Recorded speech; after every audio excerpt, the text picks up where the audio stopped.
नमस्ते बच्चों। आज हम पाठ पढ़ेंगे सोना और लोहा। इस पाठ के लेखक है रामेश्वर दयाल दुबे। इनका जन्म रामेश्वर दयाल जी का जन्म 21 जून 1908 उत्तर प्रदेश में हुआ। उनकी मृत्यु 24 जनवरी 2011 में हुई। इनकी रचनाएं हैं अभिलाषा, चले चलो, डाल डाल के पंछी, माँ यह कौन, फूल और कांटा आदि। इनका परिचय यहाँ पर दिया गया है। आप प्रसिद्ध बाल साहित्यकार हैं। प्रस्तुत संवाद में रंग रूप की अपेक्षा सद्गुणों के महत्व पर जोर दिया गया है। तो बच्चों आओ हम पाठ पढ़ते हैं सोना और लोहा। तो यहाँ पर सोना और लोहा एक दूसरे से वार्तालाप कर रहे हैं। क्या वार्तालाप कर रहे हैं तो हम ये यहाँ पर देखते हैं। सबसे पहले यहाँ पर दिया गया है, देखो, विभिन्न धातुओं के नाम और उनके बनने वाली वस्तुएं लिखो। तो देखो विभिन्न धातुएं कौन कौन सी होती है और उनकी कौन कौन सी वस्तुएं बनती है, ये हमें यहाँ पर लिखना है। जैसे कि स्टील, एल्यूमिनियम, पीतल, तांबा, ऐसे बहुत से धातु होते हैं ना, तो इनकी कौन कौन सी वस्तुएं बनती हैं ये हमें यहाँ पर लिखना है। ठीक है, आगे हम अब ये पाठ पढ़ते हैं। तो सबसे पहले सोना क्या कहता है, मैं स्वर्ण, मैं सोना, मेरी भी क्या शान है, जिसे देखो मुझे चाहता है, मेरे गुण ही ऐसे है। तो सोना अभिमान से कहता है कि मैं स्वर्ण हूँ। स्वर्ण सोने को ही कहा जाता है। तो मैं स्वर्ण हूँ, जिसका वर्ण सोने जैसा होता है वो कहलाता है स्वर्ण। तो जिसे देखो वो मुझे चाहता है। सच्ची, देखो आजकल सभी सोना पहनना चाहते हैं, सोना खरीदना चाहते हैं और सोने की चमक सबको ही चकाचौंध कर देती है। इसीलिए सोना जो है वो अभिमान में आकर कह रहा है कि मैं स्वर्ण, मैं सोना, मेरी भी क्या शान है, जिसे देखो वो मुझे ही चाहता है। तो मेरे गुण ही ऐसे हैं, मैं चमकता हूँ तो मेरे गुण ही ऐसे हैं। आगे फिर लोहा क्या कहता है, नमस्ते, क्या कह रहे थे, मेरा रूप ही ऐसा है, मेरे गुण ही ऐसे हैं। तो सोना कहता है मैं क्या झूठ बोल रहा हूँ, मेरा चमकता पीला रंग देख, संसार में मैं सबसे सुंदर हूँ। वो फिर से अभिमान से कहता है, कौन कहता है, सोना, कि संसार में सबसे सुंदर मैं ही हूँ, मेरा चमकता पीला रंग तूने देखा नहीं क्या मैं झूठ बोल रहा हूँ, ऐसा वो लोहे से कहता है। फिर लोहा उसे कहता है, सोने, पहले यह तो बता कि तू तिजोरी से बाहर क्यों आया। लाख बार कहा है कि तेरा बाहर आना खतरे से खाली नहीं, मगर तू मानता ही नहीं, तेरी रक्षा का भार मुझ पर है। ये तो सच्ची है।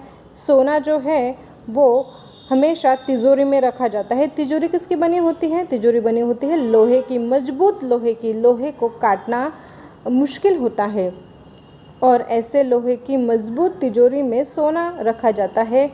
क्यों, उसकी रक्षा के लिए, क्योंकि कोई भी चोर आकर सोने को चुरा कर ले जा सकता है।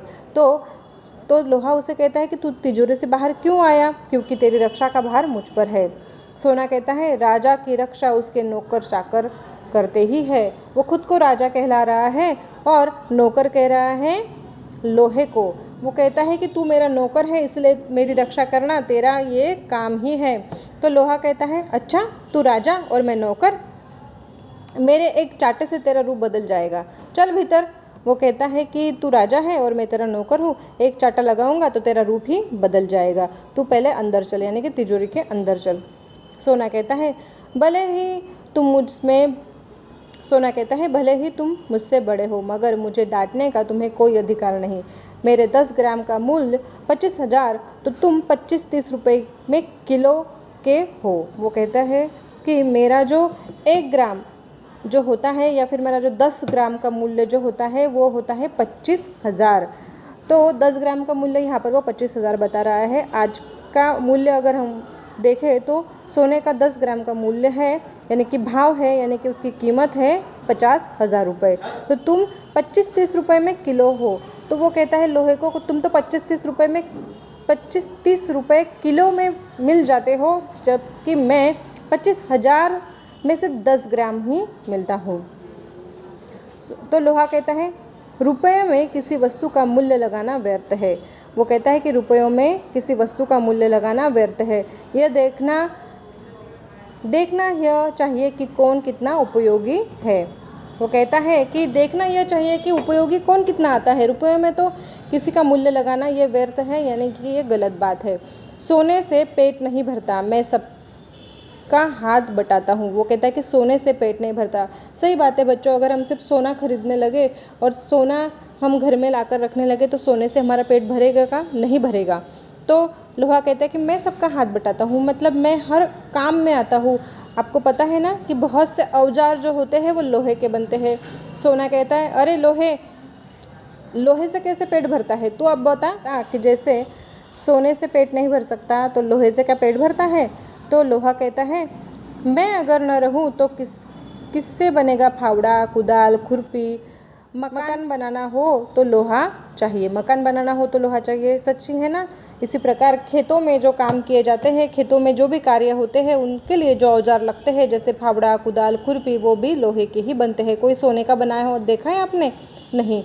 हाँ, आप अगर यहाँ पर कहोगे कि सोना महंगा है इसलिए सोने के हम वो सब औजार नहीं बना सकते, लेकिन ये गलत है। अगर सोने का औजार बना तो वो खुदाई के किसी भी काम नहीं आएगा, क्योंकि सोना जो होता है वो मुलायम होता है, वो जल्दी से मुड़ जाता है, जल्दी से वो अपना आकार बदल लेता है। अगर उस पर कोई या उसे कहीं हमने ज़ोर से पटका तो वो अपना जो आकार है वो बदल देता है, लेकिन लोहा ऐसा नहीं होता है। लोहा बहुत ही मजबूत होता है, इसलिए लोहे के ही औजार बनाए जाते हैं। वो आगे कहता है युद्ध में लोहे के ही अस्त्र शस्त्र काम देते हैं। कोई बड़ा काम करना हो लोहे के बिना हो ही नहीं सकता। रोटियां भी लोहे के तवे पर ही सेकी जाती है। सच्ची बात है, रोटियां लोहे के तवे पर सेकी जाती है। अगर उसे सोने के तवे पर सेकने की कोशिश की जाए तो आग में तपकर सोना पिघलने लगेगा। तो रोटियां सीख सकती है क्या? नहीं सीख सकती। इसलिए रोटियां भी लोहे के तवे पर ही सेकी जाती है, क्योंकि लोहा जल्दी से पिघलता नहीं है। सभी कुछ लोहे से बनता है। और सोना कहता है अंगूठी, माला, बाली लोहे से नहीं बनते, उसके लिए मेरी ही तलाश होती है। मैं राजा महाराजाओं धनिकों का प्यारा हूँ, मैं ऊंची जगह रहता हूँ, नीचे नहीं उतरता। वो कहता है कि अगर ठीक है सारे औजार तुझसे बनते हैं, लेकिन अंगूठी, माला ये लोहे से बनते हैं क्या? नहीं बनते, ये तो सोने से ही बनते हैं। इसलिए मैं सबका प्रिय हूँ, सभी राजा महाराज धनिक मुझे चाहते हैं, मैं ऊंची जगह पर रहता हूँ, मैं नीचे कभी नहीं उतरता, ऐसा वो अभिमान से कहता है। आगे फिर लोहा कहता है कि तू राजाओं धनिकों का प्यारा है, मैं किसानों मजदूरों का प्यारा हूँ, गरीबों की सेवा करने में मुझे सुख मिलता है। राजाओं के दिन लद गए, अब तो श्रमिकों के दिन है। वो कहता है क्या कहता है? लोहा कहता है कि तू भले ही राजाओं धनिकों का प्यारा है, लेकिन मैं किसानों और मजदूरों का प्यारा हूँ, क्योंकि मैं उनके अस्त्र शस्त्र बनाने के काम में आता हूँ। देखो यहाँ पर चित्र दिया गया है, अस्त्र शस्त्र वहाँ पर लोहे के बने हुए वहाँ पर हमें नज़र आते हैं। तो आज क्या है कि राजाओं के दिन लद गए, यानी कि राजाओं के जो दिन हैं वो बीत चुके हैं। दिन लद जाना यानी बीती बात होना, ये एक मुहावरा है। दिन लद जाना यानी बीती बात होना। राजाओं की जो बात है वो भी बीत चुकी है, अभी श्रमिकों के दिन है। जो श्रम करेगा, जो मेहनत करेगा, उसी का नाम जग में लिया जाएगा। इसलिए जो श्रमिक है, जो मेहनत करते हैं, उन्हीं के मैं काम आता हूँ और मैं उनका प्यारा हूँ। किनका? किसानों और मजदूरों का। सोना क्या कहता है आगे? सोना कहता है मुझसे तो मेहनत नहीं होती, मैं तो आराम से रहता हूँ और रहना चाहूँगा। लोहा क्या कहता है? आराम हराम है, श्रम में ही जीवन की सफलता है। तुमने देखा है कि कितना काम करता हूँ, तुमने देखा है मैं कितना काम करता हूँ। मैं कल कारखानों मैं दिन रात काम करता हूँ, जो काम करेंगे उन्हीं का सम्मान होगा। वो कहता है कि आराम हराम है।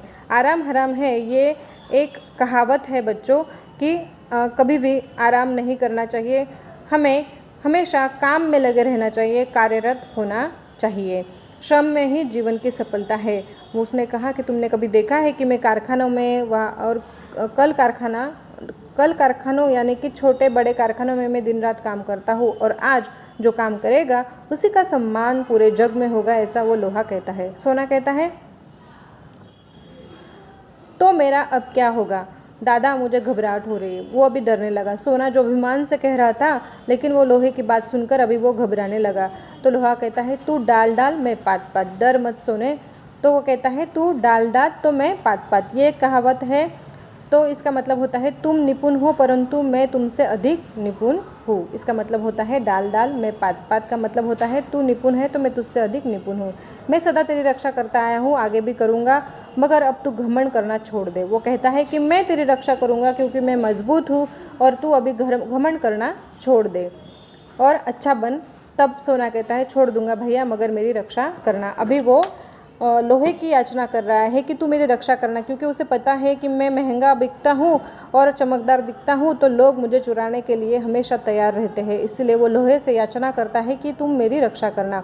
लोहा कहता है अच्छा अच्छा तू मेरा छोटा भाई है ना, चल भीतर चल, बिना पूछे बाहर मत आना। वो कहता है कि चल तू अभी अंदर चल, भीतर चल, यानी कि तिजोरी के अंदर चल और मैं तेरी सब हमेशा रक्षा करूँगा छोटे भाई की तरह। इसीलिए बच्चों मूल्य जो होता है वो किसी के चमक पर नहीं आका जाता, वो कितने काम में आता है उसी पर उसका मूल्य रहता है। ठीक है बच्चों, यहाँ पर ये पाठ खत्म होता है। आशा करती हूँ आपको समझ में आया होगा। धन्यवाद।